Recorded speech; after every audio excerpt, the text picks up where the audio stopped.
Hey, and we're back. This is breaking news. We were just kind of BSing after chatting, and saw that Sonny Gray has been traded from the Twins, or Nope. sorry, from the Reds to the Twins in exchange for Chase Petty and oh no, so Francis Pereiro goes with Sonny Gray to the Twins for Chase Petty.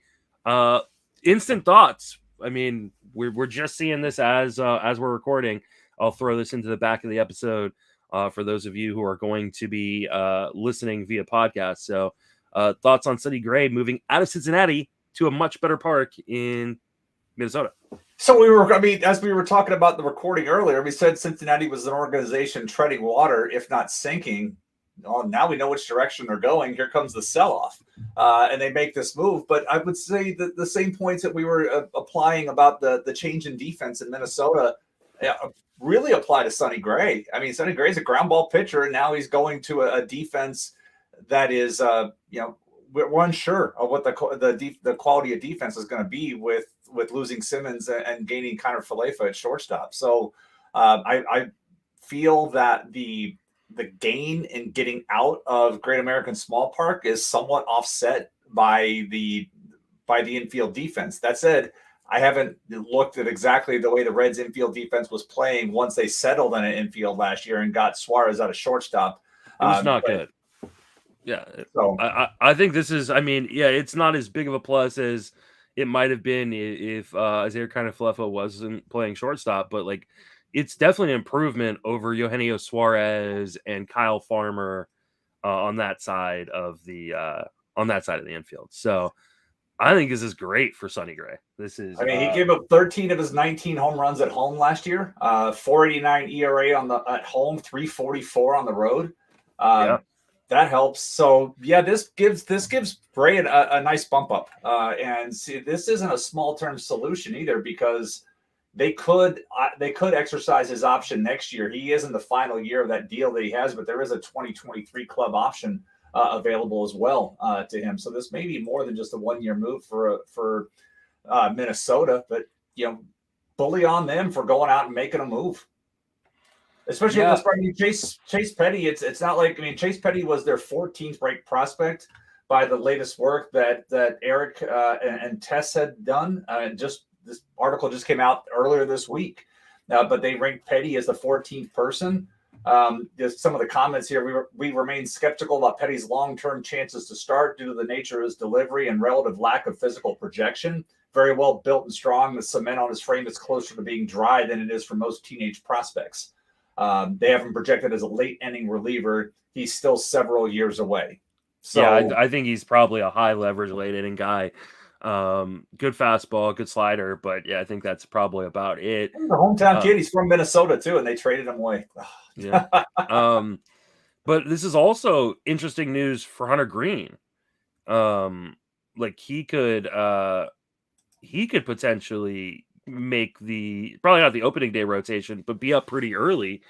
He's finally healthy after dealing with a lot of injuries. So he's a pretty interesting a guy that could be an interesting stash in your 15 team or deeper leagues, or leagues where you stash prospects. So I love this move for Sonny Gray. I actually had Sonny Gray in a little bit above ADP in terms of where I have him ranked. I'm probably going to move him up a few spots, getting out of Cincinnati, going over to Minnesota. So yeah, I like this a lot. Someone in the chat, because I did open it up live for everybody again, said, will the floodgates open now for the Reds?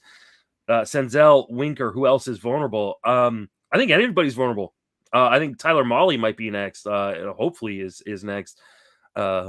I think he's a guy who could be moved out of Cincinnati.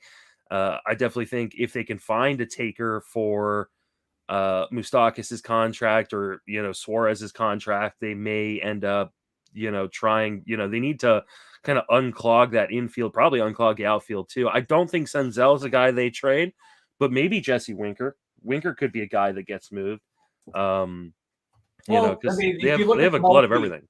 Well, if you look at you kind of, as we walk through the Mustakas thing, you gotta have to walk through where salaries are.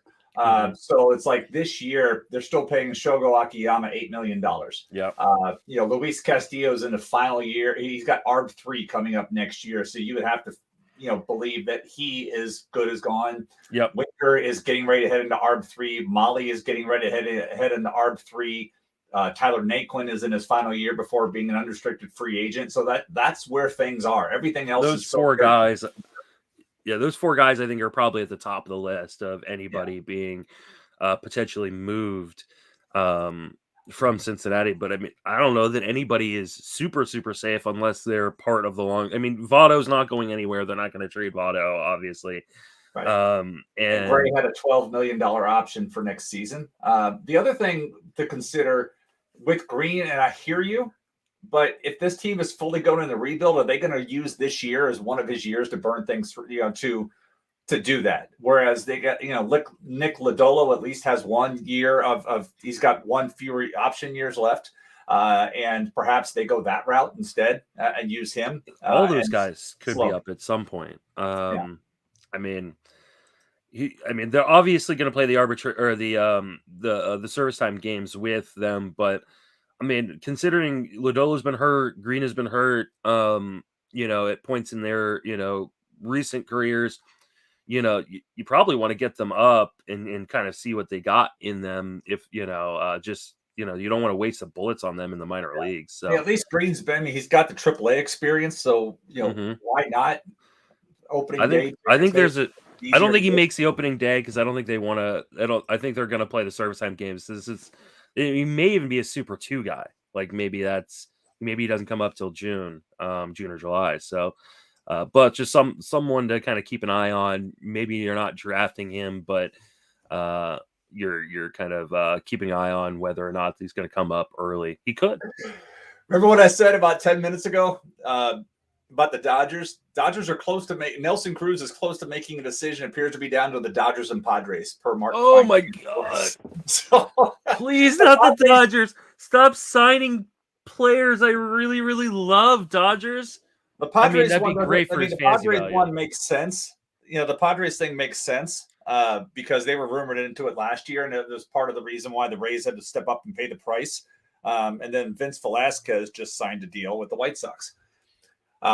So yeah, if that's down to the Dodgers and Padres, so scratch potentially what I had. But why does it always come down to the Dodgers and Padres? Didn't they go the whole Max Scherzer thing? And there was another guy that they were close to getting. And yeah, I mean, Nelson Cruz potentially to the Dodgers would be really interesting, because I would have assumed they wanted to keep the DH open.